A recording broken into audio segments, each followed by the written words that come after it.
Dans le temps, j'avais fait une base qui était un petit peu plus proche, qui ressemblait un petit peu plus à ce que je vous ai montré comme plaque d'acier. Puis je n'ai pas pensé vous faire ça comme exemple, mais j'aurais pu.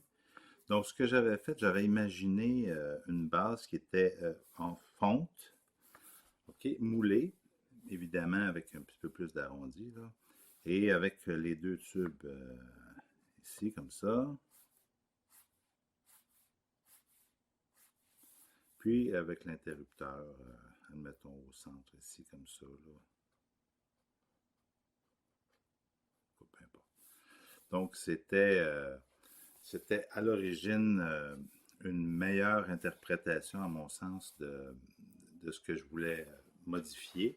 L'épaisseur, évidemment, ici est quand même plus grande que la base pliée en tôle, mais quand même. Fait que ce que ça donnait, pour le moulage, en fait, ce que j'avais pensé faire, c'est de faire un moulage un peu plus grand. Admettons à peu près comme ça, là, je ne sais pas trop. C'est un moulage qui aurait cette forme-là, puis que je viendrais recouper, en fait, ici. Donc, on viendrait couper la pièce moulée.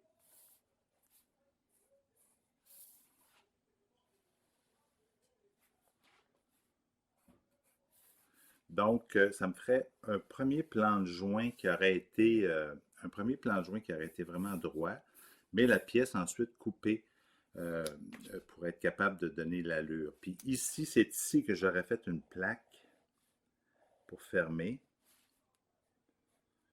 Puis bon, j'avais pensé faire des plots de montage, évidemment, un peu plus,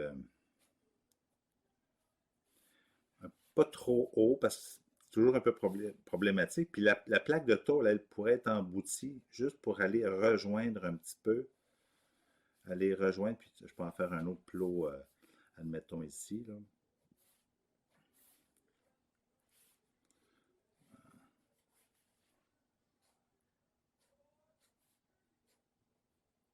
Donc, ben ici aussi.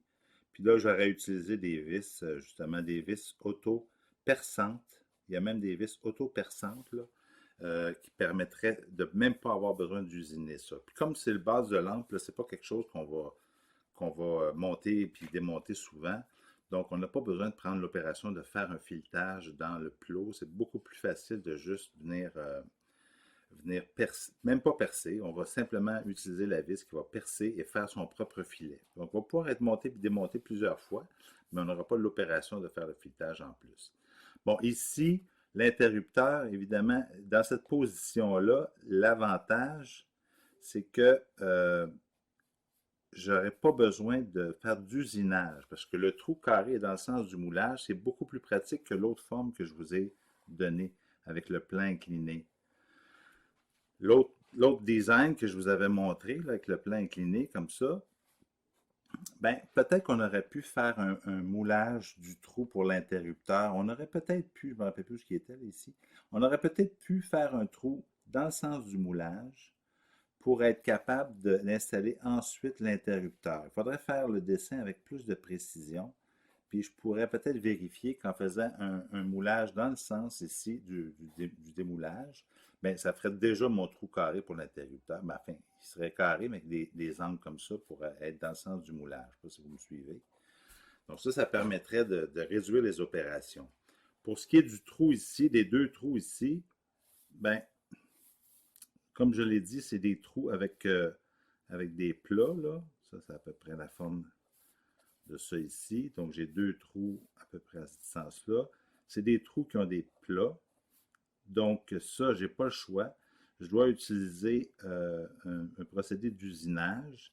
Et ici, ce qui existe, ce que vous pourrez voir dans vos notes sur le brochage, vous faites des recherches sur Internet sur le brochage, parce que vous verrez que on peut beaucoup plus facilement usiner un trou comme ça avec des plats qu'une forme de broche qui va s'enfoncer graduellement. Là, c'était dur à expliquer pour moi, le brochage, tout de suite, là.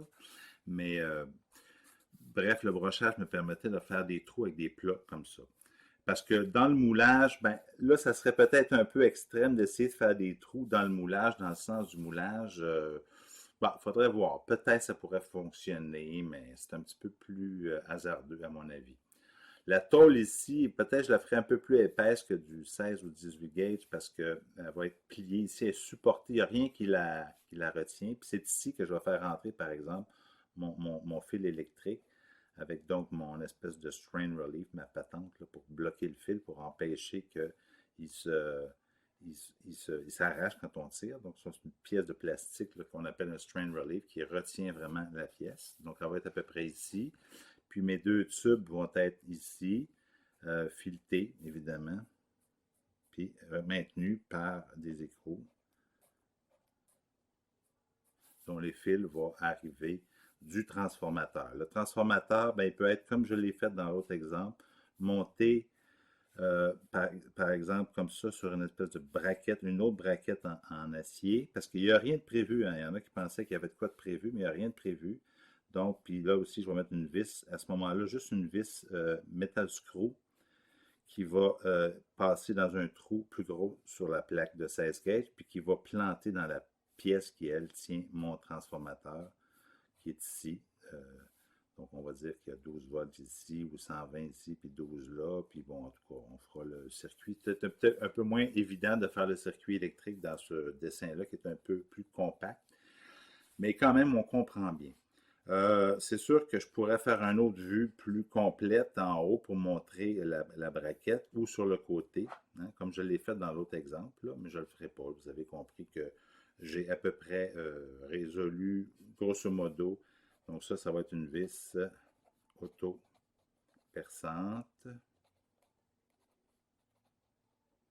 Un numéro 8, là, ça fait la job. Numéro 6, numéro 8, c'est à peu près de l'ordre d'un huitième de pouce. Plus petit que ça, là, des vis numéro 4 ou numéro 2, là, c'est vraiment fragile. C'est peut-être pas facile à manipuler non plus. Donc là, j'ai pas mis mes caoutchoucs, mais je pourrais bien mettre quelques caoutchoucs pour tenir la base, peut-être 5 ou 6 même pour que ça soit plus stable. 13 pièces auto-perçantes, numéro 8 par une demi, type, bon, ça peut être AB ou ça peut être auto-perçante, où on a vu un type F, hein, je pense, dans la charte que je vous ai montrée. Puis ça peut être juste des vis auto-taraudeuses. Taraudeuse, ça veut dire qu'elle va aussi se faire son filet, mais elle n'est pas perçante en plus. La vis auto-perçante, c'est pas mal le seul modèle là, qui va aller dans de la fonte. Parce que ça va être de la fonte de l'acier. Puis avec une paroi d'à peu près 3/16e de pouce, là, c'est quand même qui ressemble un peu à ça, l'échelle 1. Je vais aller chercher 5 à 6 livres, donc le poids que j'ai besoin. Donc entre auto-taraudeuse qui fait son filet et auto-perçante, la seule différence, c'est que la vis auto-perçante est plus faite pour le casting de métal, puis on fait un trou légèrement plus petit, un trou d'amorce comme dans le bois, puis ça va faire la job. Donc, c'est un petit complément que je voulais vous donner par rapport au moulage. Pensez tout le temps, quand on peut éviter d'avoir des opérations après, c'est comme ça, par exemple, on va faire du brochage, là. Vous irez voir, ou si j'ai le temps, je vous mettrai peut-être une petite vidéo là-dessus. Le brochage, c'est un procédé vraiment intéressant pour faire des trous carrés, des trous qui ont des formes inhabituelles. Donc, ça peut convenir dans ce sens-là, ça va être beaucoup plus facile à faire.